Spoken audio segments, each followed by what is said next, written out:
سو داستان کربلا پر ہم نے بات کرنی تھی.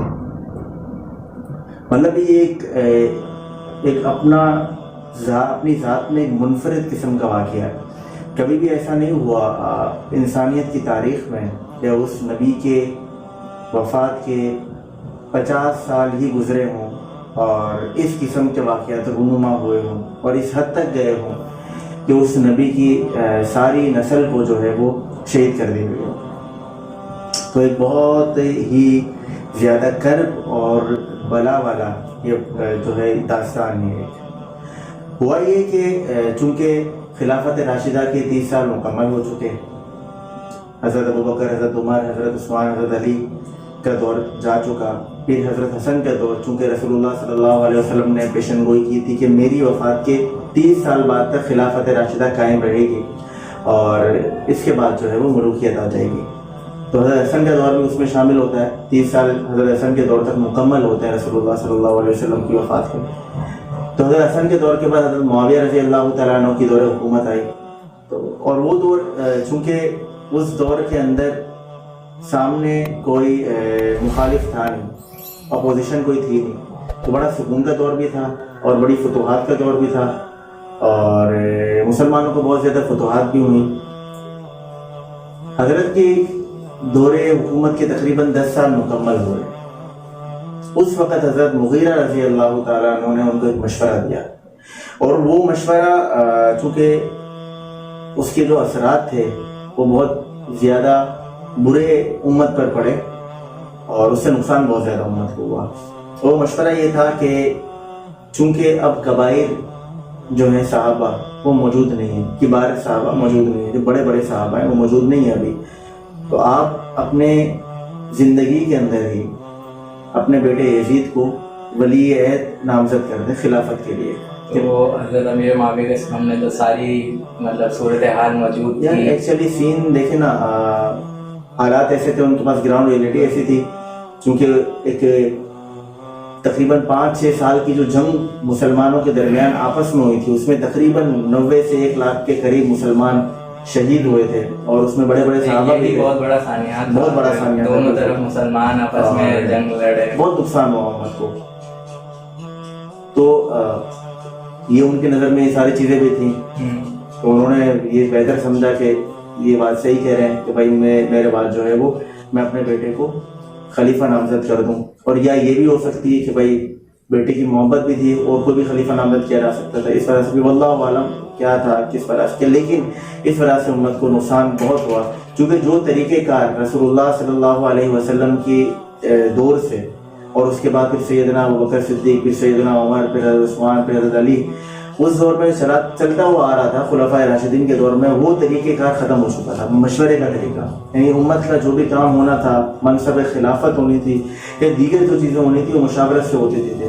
لیکن وہ چونکہ اس میں مشورہ سارا ختم ہو گیا، آپ نے جو ہے اس کو یزید کو ولی عہد نامزد کر دیا. اور جتنے گورنر تھے اسلامی مملکتوں میں، ادھر جو ہے انہوں نے پیغام بھجوا دیا کہ یزید کی ولی عہدی کے لیے لوگوں سے بیعت کر لی جائے. جی اب مدینے کے اندر جو ہے وہ اس وقت جو جب حضرت معاویہ نے یزید کی ولی عہدی کے لیے پیغام بھجوایا کہ بھائی اس کے لیے خلافت، اس کی ولی عہدی کی خلافت کے لیے بیعت کر لی جائے، تو وہاں پر مدینے میں گورنر تھا اس وقت مروان بن حکم.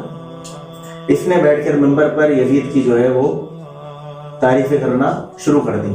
جیسے آج بھی لوگ کافی جو ہے وہ یزید کو رضی اللہ تعالیٰ عنہ کہتے ہیں اور پتہ نہیں کیا امیر یزید کہا جاتا ہے اس کو. یہ اصل میں یہ نواسب قسم کے لوگ ہوتے ہیں، ناصبی قسم کے لوگ ہوتے ہیں بڑی، مطلب آپ، لیکن یہ ناصبیوں کو نہیں، ہمارے یہاں بتایا جاتا ہے رافضی ہے، یہ فلاں فلاں فلاں فلاں، ان کے یہ عقائد ہوتے ہیں، ان کے یہ طور طریقے ہوتے ہیں، ان کی زبان ایسی ہوتی ہے، یہ کام کرتے ہیں، لیکن کبھی ناصبی نہیں بتایا جاتا کہ ناصبی کو بتایا ہی نہیں جاتا. مطلب عام معاشرے میں تو پتہ ہی نہیں. بالکل، آپ جائیں باہر، آپ جا کر دیکھیں، کس سے پوچھیں کہ ناصبی کون ہوتا ہے، وہ مطلب حیرت کریں گے، ان کو نہیں پتا کہ ناصبی کون ہوتا ہے. ناصبی وہ لوگ ہوتے ہیں جو غیر فطری طور پر ان کے دل میں اہل بیت کا ایک بغض جو ہے نا وہ بھرا ہوتا ہے. اب وہ کسی بھی وجہ سے کیوں نہ ہو، بغض تو بغض ہے، آپ کسی بھی وجہ سے کہہ سکتے ہیں بھائی روافض وہ کرتا ہے ایسا ویسا، بغض بھرا ہوتا ہے. اور غیر فطری طور پر ان کو جب بھی اہل بیت کی تعریف ہو رہی ہوتی ہے ان کو اچھا نہیں لگتا. اور یہ ابھی سے نہیں ہے. آپ دیکھیں گے, آپ مطلب بڑی ایک حیرت کی بات ہے, امام شافعی رحمہ اللہ اہل سنت کے بڑے امام ہیں, اور ایک پورا گروہ, ایک بہت بڑا گروپ ان کے مسلک کو فالو کرتا ہے. امام اہل سنت کے طور پر وہ سمجھے جاتے ہیں. ان کے دیوان میں ایک شعر ہے, ان کان رفضاً حب آل محمد فلیشہد الثقلان انی رافضی. وہ کہہ رہے ہیں کہ اگر اہل بیت سے محبت کرنے کا نام رافضیت ہے تو سورج چاند آسمان زمین تم گواہ رہنا کہ میں بھی رافضی ہوں. تو ان کو یہ اس قسم کے سخت جملہ کہنے کی ضرورت پیش کیوں ہے؟ مطلب ان کے سامنے بھی کچھ اس قسم کے واقعات ہوئے ہوں گے کہ جب انہوں نے کھڑے ہو کر اہل بیت کی تعریف کی ہوگی تو کچھ نواسب کھڑے ہو کر انہوں نے اعتراضات کیے ہوں گے کہ بھائی آپ تو رافضی ہو گئے, آپ یہ ہو گئے, وہ ہو گئے. لیکن آپ سوچیں مطلب کتنی ایک عجیب بات ہے کہ رسول اللہ صلی اللہ علیہ وسلم کا کلمہ پڑھتے ہیں اور ان کی آل کا اور ان کے ہی اہل بیت کی جب تعریف کی جاتی ہے تو ان کو برداشت نہیں ہوتا. ابھی کچھ میرے خیال 2 سال ہوئے ہیں تقریباً, 2-3 سال پہلے کی بات ہے, رمضان کا مہینہ تھا, 18 رمضان المبارک, حضرت عائشہ رضی اللہ تعالیٰ عنہ کی جو ہے وفات کا دن ہے, یوم عائشہ کے طور پر دیکھا جاتا ہے اس کو. تو اس وقت ہمارے مسجد کے جو امام صاحب ہیں انہوں نے جو ہے وہ فجر کے بعد حضرت عائشہ کی فضائل کچھ بیان کیے, انہوں نے فضیلت میں کچھ باتیں کی. میں بھی تھا ادھر, فضائل بیان کر دیے گئے, دعا ہو گئی, تو باہر نکلے امام صاحب جو تھے وہ بھی باہر نکلے, میں بھی پیچھے سے باہر نکلا. تو ایک گروپ بیٹھا ہوا تھا اور جیسے انہوں نے امام صاحب کو دیکھا اور انہوں نے جو ہے نا بڑی تعریفیں کرنا شروع کر دی, واہ امام صاحب آج تو بڑا مزہ آ گیا, کمال کر دیا, آج تو یہ ہو گیا. اور مزہ آنا بھی چاہیے ہر مومن کو, چونکہ حضرت عائشہ صدیقہ رضی اللہ تعالیٰ عنہ امت کی ماں ہیں, ان کی تعریف سن کر ہر مومن کو مزہ آنا چاہیے, اس کے دل کو, ان کے دلوں کو خوشی محسوس ہونی چاہیے. ٹھیک ہے, 3 دن گزرے, 21 رمضان مبارک یوم علی, ایسا ہی ہوا. فجر کے بعد امام صاحب نے جو ہے وہ حضرت علی کے فضائل بیان کیے, فضائل دعا ہوئی. دعا کر کے ہم باہر نکلے تو باہر جا کر وہی گروپ بیٹھا ہوا تھا ادھر ہی, اور ان کا چہرہ دیکھنے والا تھا کہ جیسے ان کو پتہ نہیں کیا تکلیف دہ بات ان کو پہنچ گئی. چہرے سے ایک ناگواری گزرتی ہے. ہاں, وہ کہتے ہیں نا کہ تجھ میں علی کی ولا نہیں تو تیری زندگی بھی فضول ہے, تو علی کی کرتا ہے ہم سری, یہ تیرے ضمیر کی بھول ہے, تجھ میں علی کی ولا نہیں تیری زندگی بھی فضول ہے. تو رسول اللہ صلی اللہ علیہ وسلم نے جو مقام ان حضرات کا بیان فرمایا اور وہ مقام کچھ لوگوں کو پسند نہیں آیا. آپ دیکھیں ابو سعید خدری رضی اللہ تعالیٰ عنہ, ایک حدیث کیونکہ رسول اللہ علیہ وسلم نے فرمایا تھا کہ مومن کبھی علی سے بغض نہیں رکھے گا اور منافق کبھی علی سے محبت نہیں کرے گا.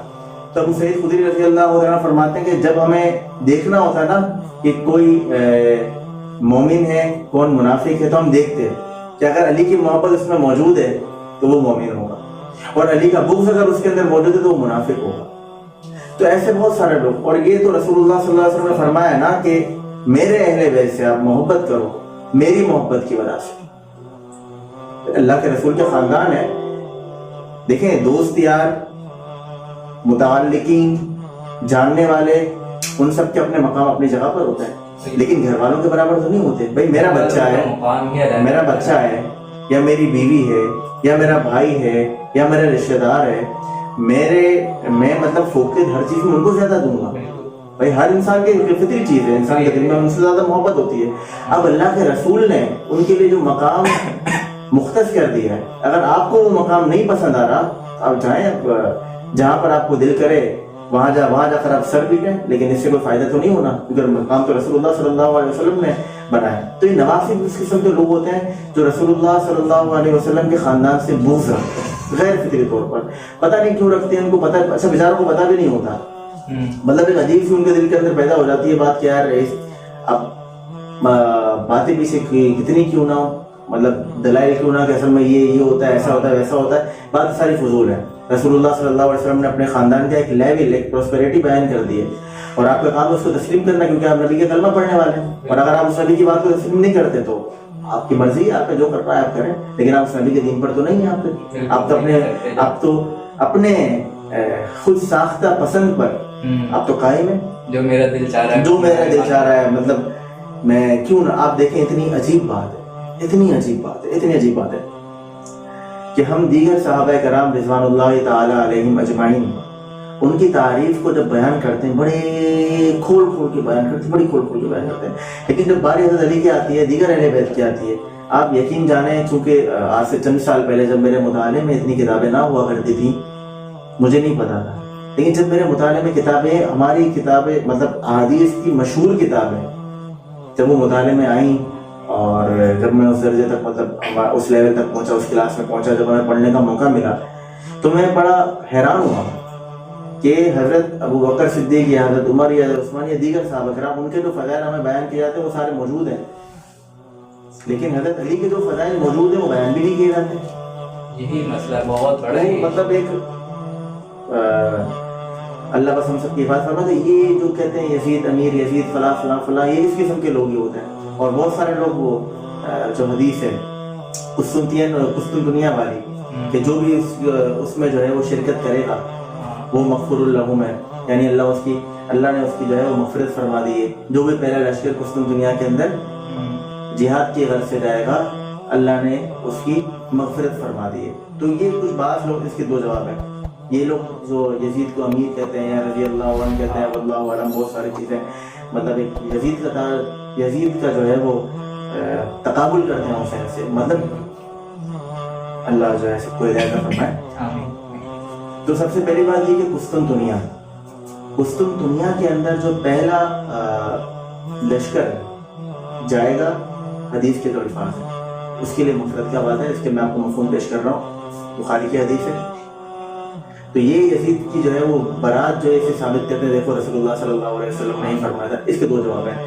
پہلا جواب تو یہ یزید جس لشکر میں تھا اس لشکر میں ابو ایوب انصاری رضی اللہ تعالیٰ عنہ بھی تھے, اور اسی لشکر میں ان کا انتقال بھی ہوا. یہ بات ذرا سمجھنے کی ذرا غور کریے گا. ابو ایوب انصاری اسی لشکر میں تھے اور اسی لشکر میں ان کا انتقال ہوا, انتقال بھی اسی لشکر میں ہوا. ٹھیک ہے, یہ بات تاریخی کتابوں میں موجود ہے کہ ابو ایوب انصاری رضی اللہ تعالیٰ عنہ نے 3 مرتبہ اپنا یہ قسطنطنیہ کی جنگ کے اندر حصہ لیا ہے. اگر پہلا لشکر ہوتا ہے یزید جس کے اندر عمارت لے کر گیا تھا, لشکر لے کر گیا تھا, امیر بنا کر بھیجا گیا تھا یزید کو, تو ابو ایوب انصاری رضی اللہ تعالیٰ عنہ کی وفات بھی اسی لشکر میں ہونی تھی. اگر وہ پہلا لشکر ہوتا تو دوسری 2 جنگیں ابو ایوب انصاری رضی اللہ تعالیٰ عنہ قسطنطنیہ کے لڑی تو وہ کہاں نہیں ہوئی. یہ بات تاریخ سے ثابت ہے کہ قسطنطنیہ کے اندر جو لشکر گیا تھا یزید جس کو لے کر گیا تھا وہ تیسرا لشکر تھا یا چوتھا لشکر تھا. اس سے پہلے حضرت امیر معاویہ خود بھی لے کر جا چکے تھے قسطنطنیہ میں لشکر. اس کے بعد عبد الرحمن بن ولید بن خالد جو ولید بن خالد کے بیٹے تھے وہ بھی لشکر کے امیر بنا کر لے کر اپنا مقرر کیے گئے تھے, وہ بھی لشکر لے کر جہاد کے لیے لے کر گئے تھے. اس کے بعد پھر جا کر جو ہے وہ یزید جو ہے وہ یزید امیر مقرر کیا گیا اور وہ لے کر گیا تھا لشکر. تو بہت سے لوگ قسطنطنیہ کی جنگ کے ساتھ یزید کو مختص کرتے ہیں کہ دیکھو رسول اللہ صلی اللہ علیہ وسلم نے فرمایا تھا کہ جو بھی پہلا لشکر جائے گا تو اس کی مغفرت کر دی جائے گی. یزید تو امیر بنا کر بھیجا گیا تھا اس کے اندر, تو ہم کہتے ہیں بنا کر بھیجا گیا تھا, لیکن جس جنگ میں بھیجا گیا تھا وہ تیسری جنگ تھی, پہلی جنگ نہیں تھی. حدیث میں جو الفاظ وہ پہلی جنگ کے لیے ہیں, پہلے لشکر کے لیے جو پہلا لشکر بھیجا جائے گا. یہ تو ہو گئی اپنا نقلی دلیل, جسے دلیل کہتے ہیں جو نقل کی گئی ہے, ایک عقلی دلیل ہے. ہم نے مان بھی لیا, ہم نے یہ بات تسلیم کر لی کہ چلو بھائی یزید چلا گیا قسطنطنیہ کی پہلی لشکر کے اندر, وہ چلا بھی گیا اور امیر بھی بن گیا اور اس نے جنگ بھی لڑ لی اور اس کی حدیث کا مصداق بھی بن گیا, حدیث بھی اس پر پوری فٹ ہو گئی کہ بھائی وہ مغفور لہم ہو گیا. لیکن یہ بات بتا ہمیشہ آپ نے حدیث سنی ہے انما الاعمال بالخواتیم, اعمال کا دار و مدار کس پر ہے؟ خاتمے پر ہے نا, خاتمے پر ہے. اگر یہ بات دیکھی جائے کہ یزید چلو وہ اس پر ہم نے فٹ کر دی, وہ بڑا جو ہے نا وہ بن گیا, مغفور لہم میں شامل ہو گیا, لیکن اس کے آگے کے اعمال تو دیکھیں, شراب پینا اس کا کام ہے, نماز نہ پڑھنا اس کا کام ہے, یہ چھوٹے کام ہے. آگے انشاءاللہ آگے ہم ذکر کریں گے کیسے کربلا کے اندر اس نے جو ہے نا وہ منافقت کری, کیسے اس نے جو ہے نا گورنر کو تبدیل کیا جانتے ہوئے کہ ظالم آدمی ہے. پھر کیسے اس نے مدینے کے اوپر چڑھائی کا حکم دیا اور 3 دن تک مدینے کو حلال کیا. اسی طریقے سے مکی کے اوپر چڑھائی کا حکم دیا. تو یہ بڑے بڑے کارنامے. تو دیکھیں ایک بندے, بھائی آپ نے نہیں سنی حدیث کہ جو بھی کلمہ پڑھے گا لا الہ الا اللہ محمد رسول اللہ وہ کہاں جائے گا؟